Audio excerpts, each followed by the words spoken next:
I would definitely remember the first time I started seeing her around. It was at church, and we had already been going to school together because it was in the middle of the school year that I remember noticing her at church, but I had never noticed her at school really. Like, I don't have any memories anyway, but it wasn't until I saw her in church and I was like, hey, look, that's the girl that goes to my school or whatever. And that's when I really put it together, that she was around. Like, I don't know why I didn't really notice her before, but yeah, I didn't notice her until I saw her at church.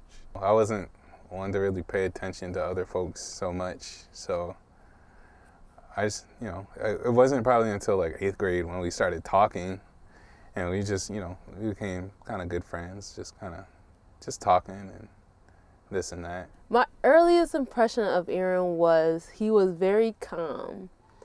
No matter really what was going on, us being in 7th grade, it was always kind of hectic where we were, and he was never really mixed into like the craziness normal kids would be into.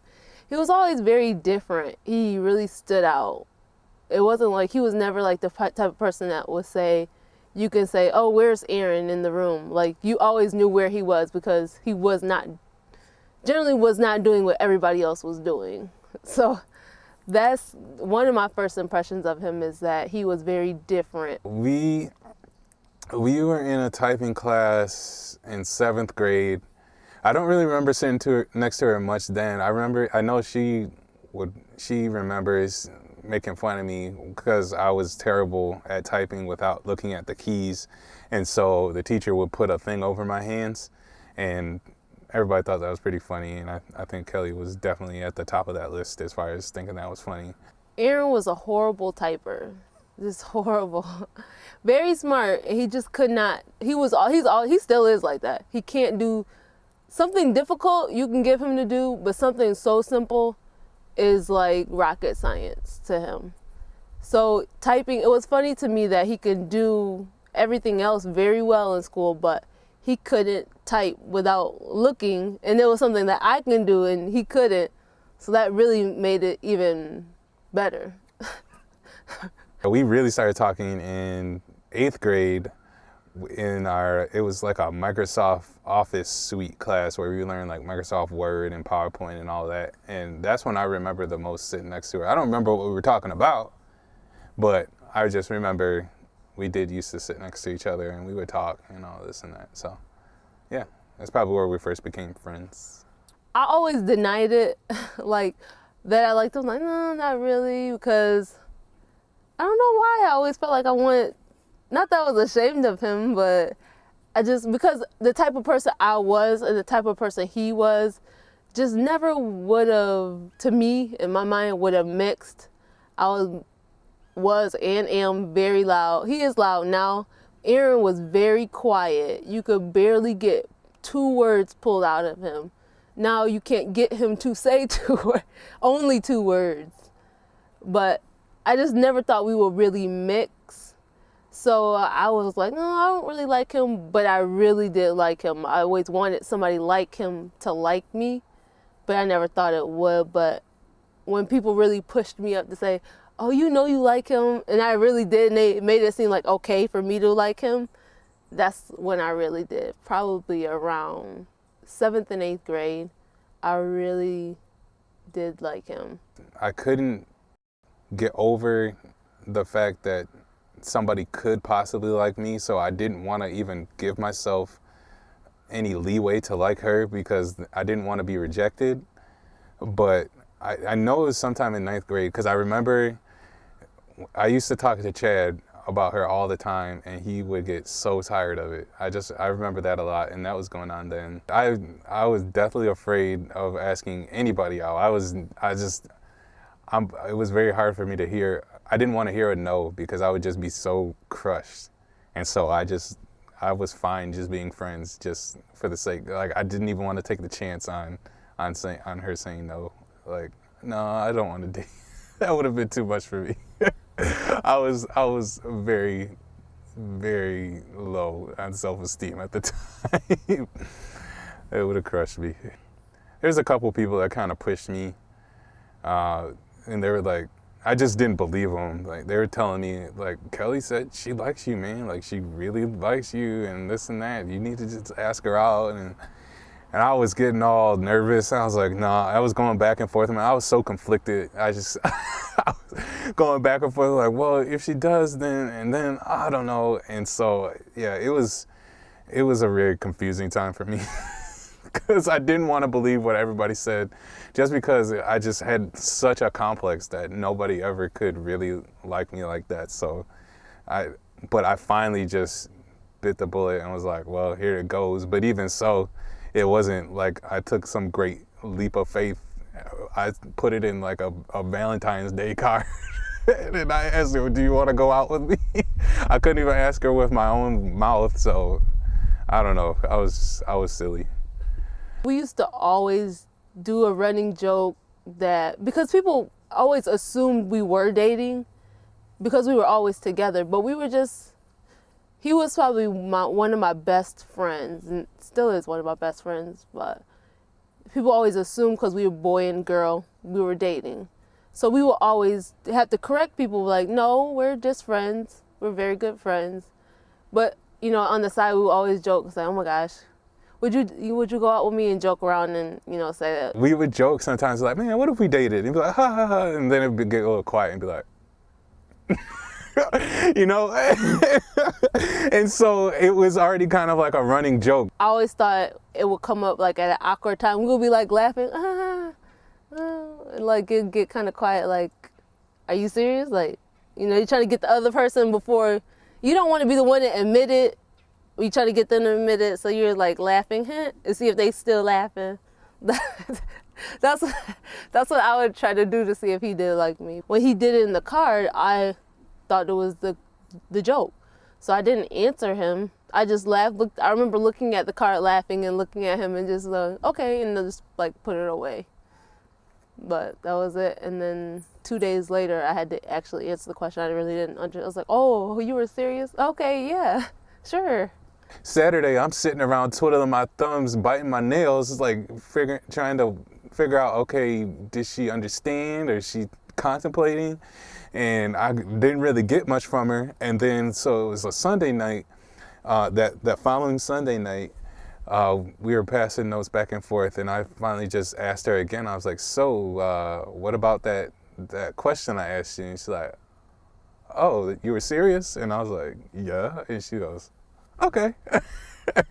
And then, I mean, from then on, we have always been dating. The first time I think we went on like a date, for God knows what reason, we went to go see the longest movie in creation. We went to go see the first Lord of the Rings. We went to go see it, and his mom took us to go see it.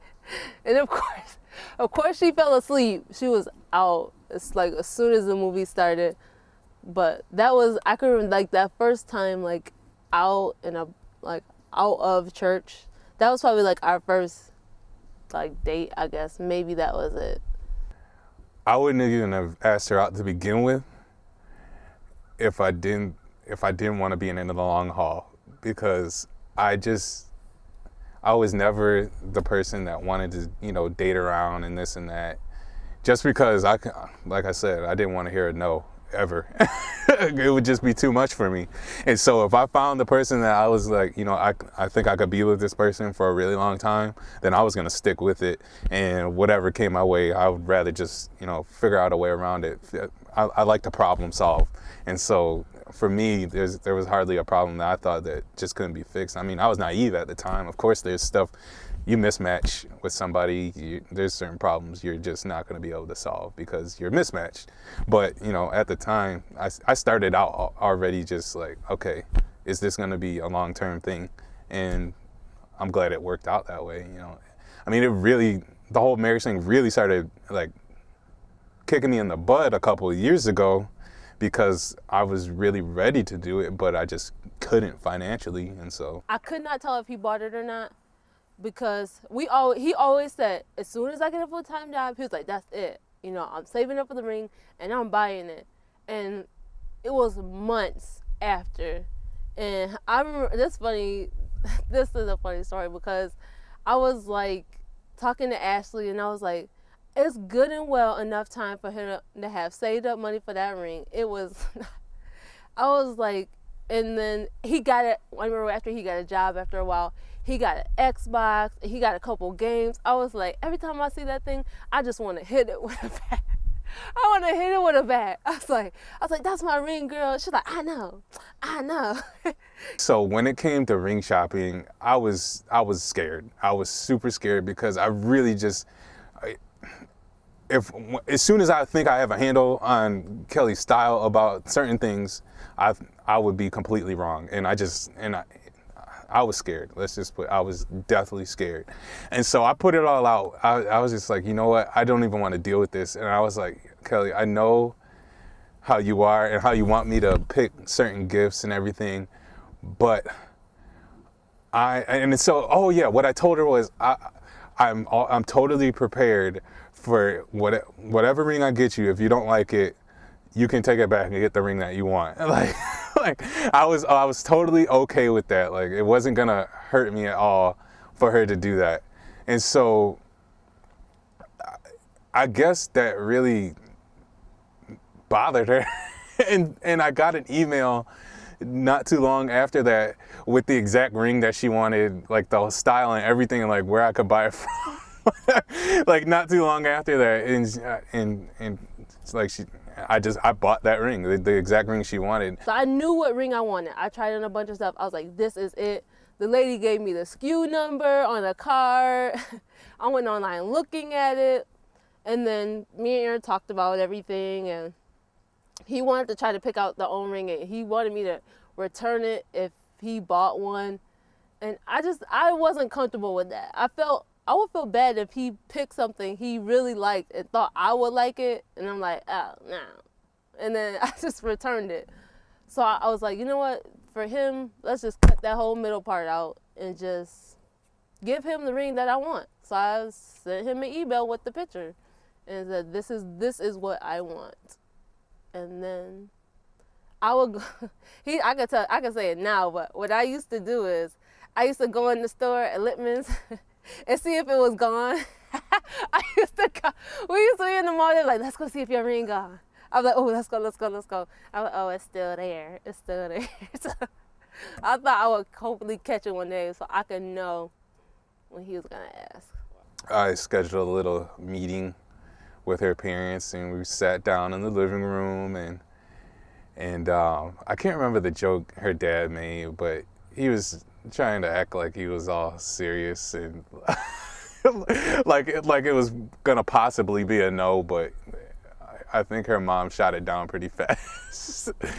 But I mean, it was really like we know why we're here kind of moment. I mean, come on, it was 8-something years. Like we already knew it was going down, but I had to ask. I didn't want to just assume, you know. So I definitely sat down with them, and it was a quick little meeting. I showed them the ring and everything, and they were really happy, and we prayed. We had a little prayer, I believe, and I went on my merry way. We have these date days that we used to call the best day ever, and you know, all the time we would talk after having them, like, man, that best day ever was better than our last day, best day ever, and we were always trying to one-up ourselves on these date days, and we hadn't had one in a while, and I saw that as the perfect end. I was like, you know what, I'll just code it in this best day ever date day like we normally do, and she won't be any the wiser. She'll just think, you know, I'm just trying to step it up from the last time. And we went out, and I took her mini golfing in the morning, and then we didn't have much time because there was also a party being planned for us, and I had to kind of cram a lot of stuff in. We were gonna go to breakfast, but we didn't have time. So instead, I kind of just skipped right to the picnic after mini golfing, and I set up a little quilt with a flower, her favorite flower, a little daisy, and I had some cheesecake with some strawberry sauce, and I didn't even put the strawberry sauce on yet. And and I texted her and told her she could come out to the spot out at Webster Park, and she's walking to the quilt, and she sees the cover laid out and the kind of the picnic set up, and she's already like bawling just walking up to the thing because she was just so happy. I guess it was so funny. I was like, "Why are you crying?" She's like, "It's just so nice. It's so nice." And so she comes over and we're sitting down, and the ring is in the basket, and I'm trying to get her to go into the basket again with this like passive asking you out kind of thing, and she just wasn't taking the bait. So I was like, okay, I'm gonna have to get this ring myself, and I pulled out the ring. I can't remember how exactly leading up. Something about she said something about I was gonna be stuck with her forever, like I wasn't gonna be able to leave her. Like she wasn't gonna let me go nowhere, and I was like, well, since I'm stuck, and then I pulled out the ring from the basket and I tried to get down on one knee, but she was already sitting, so it was all kind of weird. But she saw the ring and she's like, she's like bawling, snot's coming out. It was horrible. It was absolutely horrible, but man, was it awesome. It was so good. I remember like I was so happy, crying, and then like I got like an instant like headache. Like I don't know why, but probably because I was crying so hard and we were laughing. Like I was just so happy and all these emotions came at one time, and I was like, ow, my head hurt. I remember my head was hurting so bad, like because I couldn't process everything that I was feeling at that time. It just came in the form of a headache, I guess. But I was so happy. Well, you done me, and you bet I felt it. I tried to beat you, but you're so hot that I melted. I fell right through the cracks. Now I'm trying to get back. Before the cool done run out, I'll be giving it my bestest, and nothing's gonna stop me but divine intervention. I reckon it's again my turn to win some or learn some, but I won't hesitate no more, no more. It cannot wait. I'm yours.